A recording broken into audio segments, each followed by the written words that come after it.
Wherever you go, whatever you do, throw a little at it. Omax, Vest and Briefs.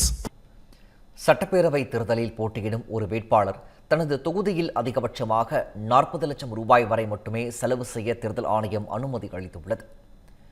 இதுகுறித்து தேர்தல் ஆணையம் வெளியிட்டுள்ள அறிக்கையில், தேர்தல் பிரச்சாரத்திற்கு பயன்படுத்தப்படும் பிளாஸ்டிக் இருக்கை ஒன்றுக்கு 11 ரூபாயும், குஷன் இருக்கைக்கு 165 ரூபாயும் நிர்ணயிக்கப்பட்டுள்ளது.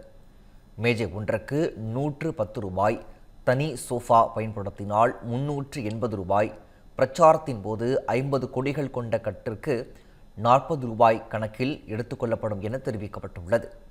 பாரம்பரிய வரவேற்புக்காக ஒரு வாழைக்குலை நட்டால் 750 ரூபாயும், 1000 வாலா பட்டாசு வெடித்தால் 650 ரூபாயும் வேட்பாளரின் கணக்கில் சேரும் என கூறப்பட்டுள்ளது.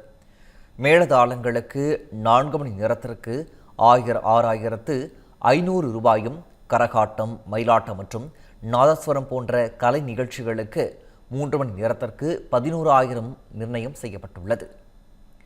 சிறு தண்ணீர் பாட்டிலுக்கு 7 ரூபாயும், வகைப்படுத்தப்பட்ட உணவுகள் ஒரு வேளைக்கு 50 ரூபாயும் கணக்கிடப்படும் என தெரிவிக்கப்பட்டுள்ளது.